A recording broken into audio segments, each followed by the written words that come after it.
Saudi Cup and welcome to another episode here for the Funk Pod, Mindful Media and Communication. And this time we're sticking with the sports theme. Hey, why? Because I like sports.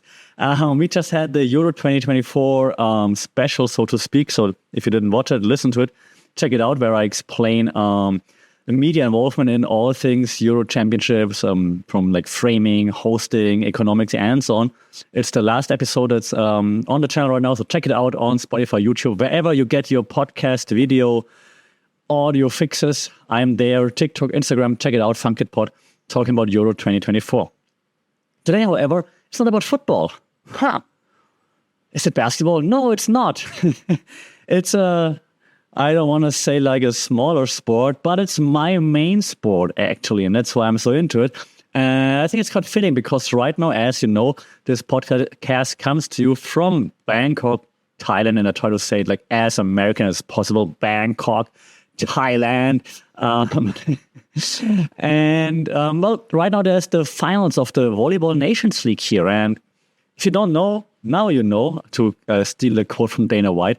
I'm really into volleyball. I used to play volleyball for a long time. It was my number one sport, my first team sport that I ever participated in like an organized setting, I want to say.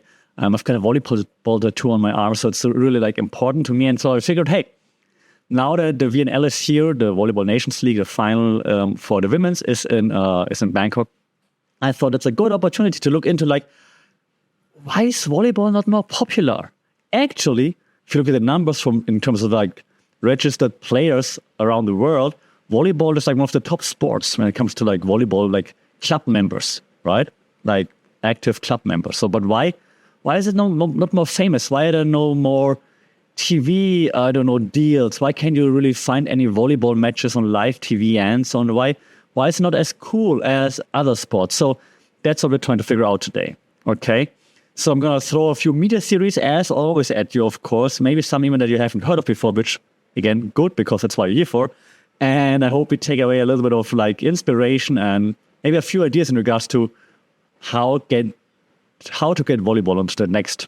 Maybe get some ideas of how to get volleyball onto that next level, so to speak. Let's jump right into it. Let's look at the current landscape in volleyball right now. Okay, so what's happening right now in terms of like media coverage, presentation, and so on. And if you look at like how volleyball is like currently using the media, right? Generally speaking, there are lots of different volleyball organizations, of course, just like in football, lots of different governing bodies, lots of different events. But like I'm generalizing now a little bit and I give a few specific examples. Okay, so for example, the Nations League right now in Bangkok, right? Or in Manila for the men. How do you watch the Nations League, where all the best teams around the world, like the best national teams, compete with each other? How do you watch it? Which channel do you tune in to watch it? Exactly, right? If you're lucky, like we in Thailand, we might be able to watch like the Thai games on TV. Other than that, not really, right? So you have to go to Volleyball World to stream it, maybe. So you have to subscribe to another streaming platform. A niche streaming platform, to be honest, right? Also, then Volleyball TV is not available in every country. I tried with a different VPN, so in some countries it's not even available. So either you're out of luck, or well, you have to use a VPN and set it to a country that has it available. Yeah, so it's just like you have to hunt for it, which is a huge hurdle because people, when they are relaxing, when they want to be entertained, they don't want to hunt, they don't want to try hard to get it. They want to be able to like switch it on and there it is, right? So that's, I think, a big hurdle. Also, like being from Germany, right? So you would think Germany, right now hosting the Euros, the football Euros, would be good at that. Watching volleyball in Germany is a pain in... Like they have like so many different platforms now. Like I think the latest one is called Bounce House. Funny name, volleyball bouncing, huh? It sounds super unprofessional. Hey, let's tune into Bounce House TV. Who came up with that branding? I'm sorry. Yeah, it sounds like this inflatable like castle for children. But no, it's Bounce House where you have to subscribe, I think, to watch volleyball live. It feels so oddly out of place in like the world of like professional sports, like, NBA TV and stuff like this. And you're like, Bounce House volleyball. well, it annoys me to no extent. In the US, of course, a little bit different. You have Athletes Unlimited, I believe, where they team up with ESPN, if I'm not mistaken. But let's be real, it's definitely not on par with the NFL and NBA. And I mean, there's a reason why the best American players don't play in America, for example, right? Like once they go pro.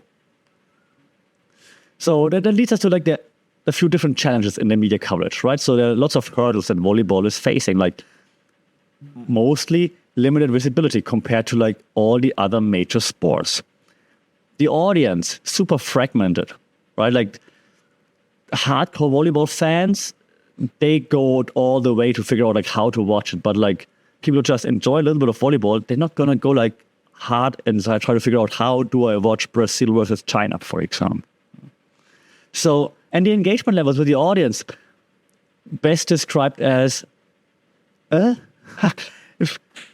to put it bluntly. See, I'm losing.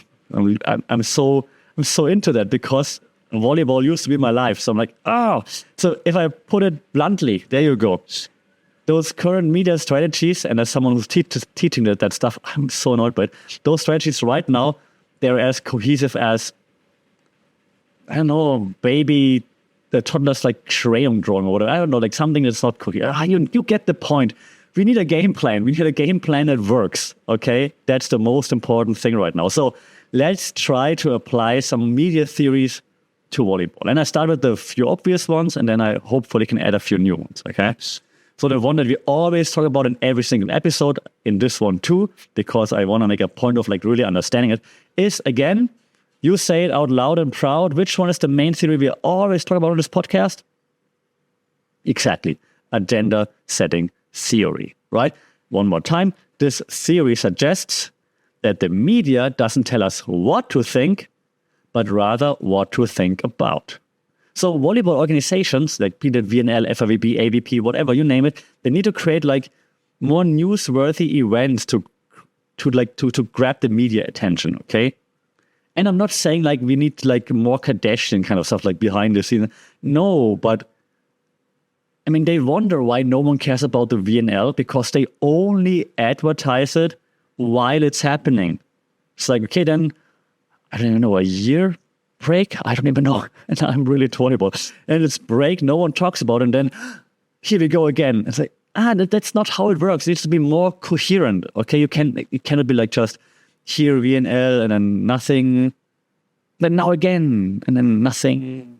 Yeah, that's not how it works. It needs to be more coherent. That goes for everything else as well. And so right now it's more, even in beach volleyball. Beach volleyball gets a bit more coverage because it's cooler, more fun, I guess. But the tournaments advertise themselves, right? So, okay, now we have the FIVB Beach Masters in whatever, Hamburg. Now we have the FIVB Beach Masters in whatever, Doha. And they're advertising themselves. They should be more coherent. And yes, I'm looking at the U2 volleyball world, based in nice, cozy Switzerland, thinking everyone's coming to you. That's not the case. Okay, you need to be more proactive. You need to have like a better, coherent strategy.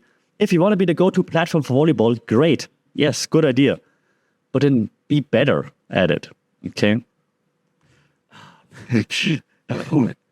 Okay, let me calm myself down, being cool, calm, collected as always, and give you an example. NBA, far away from what volleyball is right now, of course, but they have lots of viral moments that then catch on, of course. They have all-star games. Is there a volleyball all-star game, for example, like in any country? Yeah, so everything the NBA does goes crazy. Anything volleyball does not. And of course, I understand you can't compare like apples and bananas. Bananas win. But I mean, it's some inspiration to be drawn from. Yeah, create moments that people can relate to and that people are gonna enjoy. Yeah. Okay, moving on. Next theory we always talk about, framing theory. It's how you present stories. And that's where I think that AVP, FIVB, Volleyball World, VNL, whoever is involved can learn from. Okay, maybe even Bounce House. Like volleyball can frame the narrative by highlighting like, I don't know, maybe more players. Let's be honest, if you're watching football, we're very invested in the players, right? Jude Bellingham, Jamal Musiala, Bambi rocking the Euros right now. What a baller, right? So we're very interested in like those individual players. Now, if I ask you to name your favorite volleyball player, you probably struggle, right? So maybe we should also highlight them a little bit more, because what they're doing is nothing short of spectacular at times. The VNL, they play, during the tournament, they play a game every day. Screw football, playing a game once a week. They play a game every day during the tournament. Insane. Up to 5 sets. Crazy. And yet they don't get the accolades that they would deserve. Why? Because the presentation, demonetization incoming, the presentation sucks. Okay?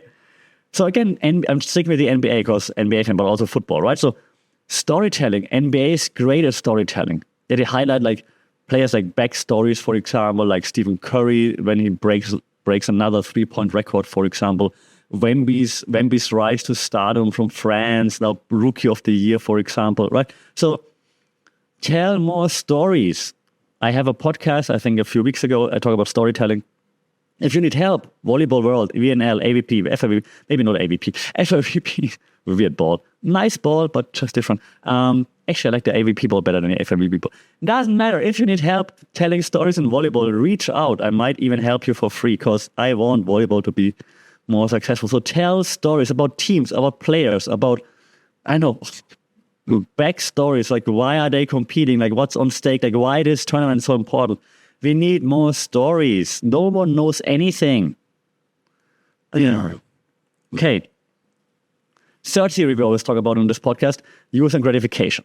I keep it short because you should be familiar with it. Use and gratification tells us why people consume media. Volleyball needs to understand what the audience wants. Is the audience looking for entertainment, inspiration, and a reason to avoid doing the dishes? I don't know.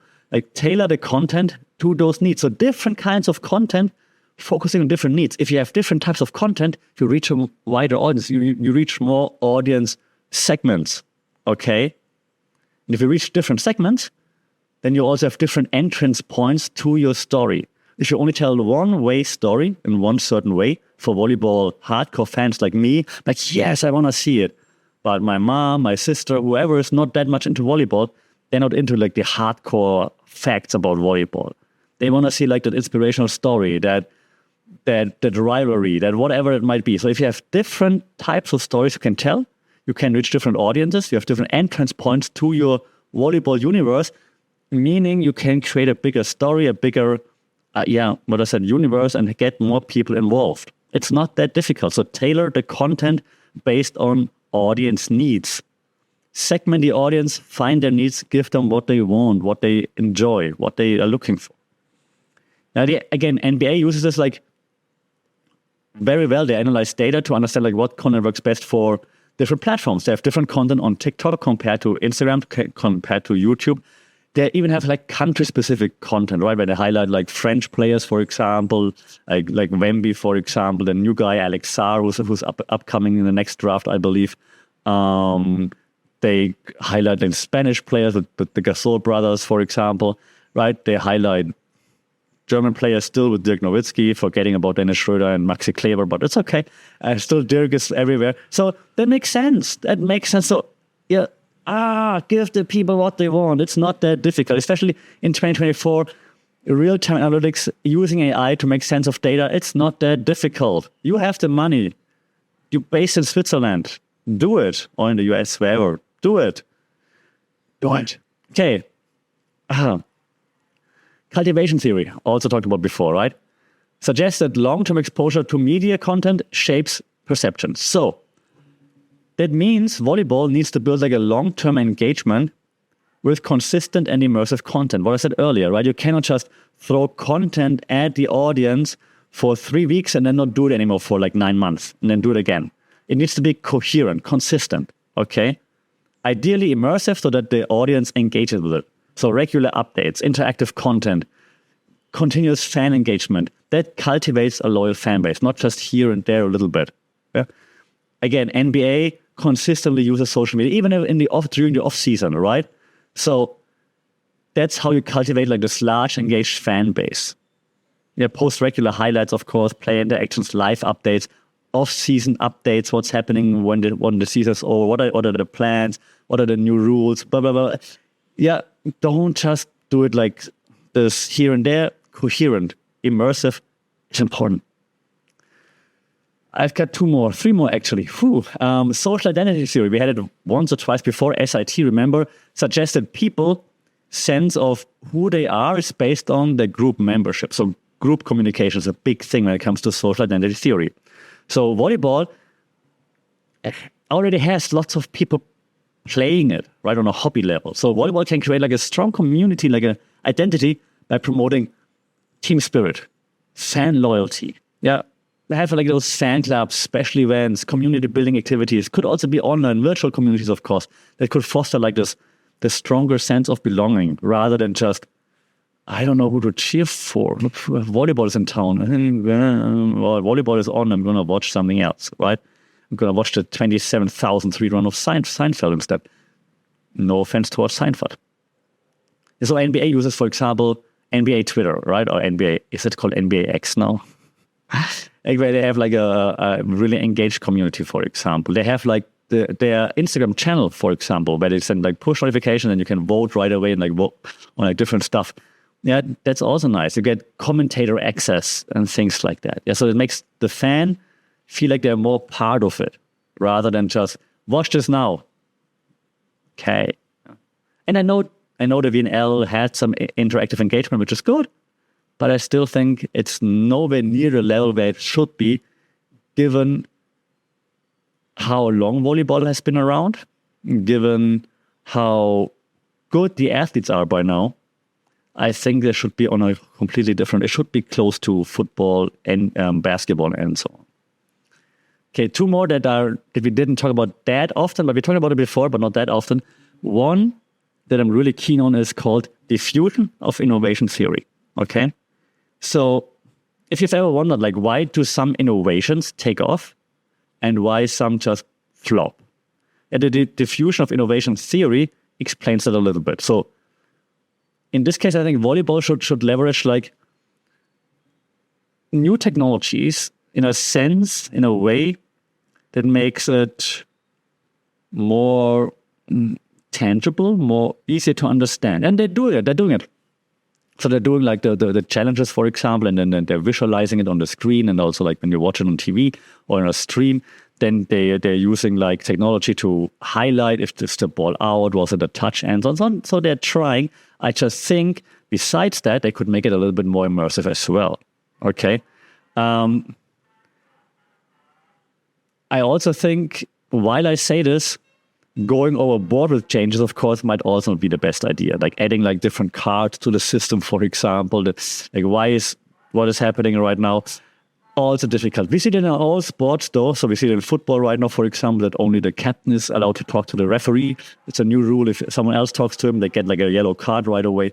So, I mean, every sport is changing here and there. The NBA is changing some rules, right? So I understand it's difficult to find like the right kind of change, but I just think like right now in the age of technology, volleyball's chance would be to jump on like new innovations, be like kind of like the first mover when it comes to sports organizations jumping on it. But because big organizations, NBA, NFL, whatever, even football, FIFA, UEFA, and so on, they're not going to use latest trends right away. They're going to be like, okay, we got to do research first. We got to have some consultancy companies come in to tell us how to use it. So if volleyball, whatever organization that might be, FIVB, AVB, VNL, whatever, they're like, hey, let's leverage AI in this setting, for example. Then they could create a use case that others might follow and like, hey, we got this from the volleyball people. And that would be like a cool thing, I think. So diffusion of innovation, I think, would be like an idea of like how volleyball could take a next step and leave a few others behind and be like, hey, look at us. That's how we do it. Feel free to copy it. I think would be an interesting idea for volleyball. The last theory I want to discuss is called symbolic interactionism. We talked about this before. That revolves around meaning that people attach to symbols. And so volleyball can use symbols, obviously team logos, national brands, flags, and so on, player trademarks, for example. In football, you have like certain like celebrations, like the Jude Bellingham celebration, which is basically just arms wide open. With arms wide open. Very innovative, Jude, very innovative. Great player, though, obviously.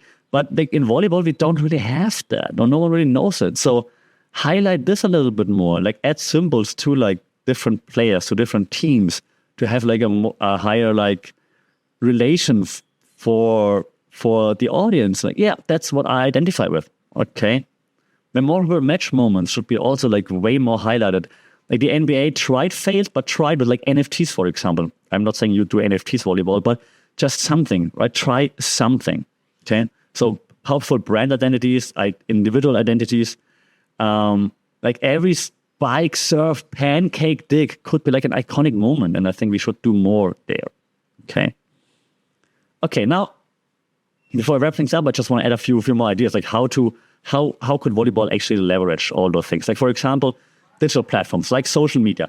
Yes, everyone's posting all the time. Great. But I think if you're fair, again, we're nowhere near like NBA level, for example. And I think NBA is just the king when it comes to sports organizations right now, okay?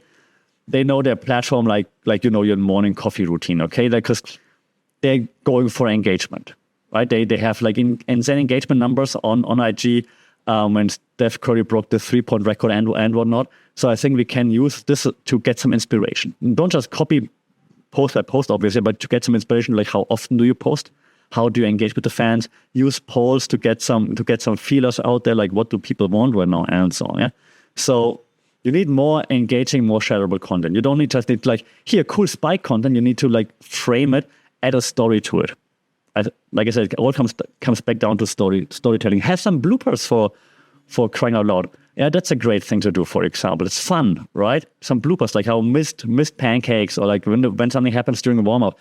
One of the best things that the NBA is doing is miking up players. When Luka Doncic is mic'd up, it's hilarious. Like, so why not steal? Get inspired by that. Have some players mic'd up. Like, not just interview the coaches during the break, but have them mic'd up, and just if they say something that's okay to air it later on, right?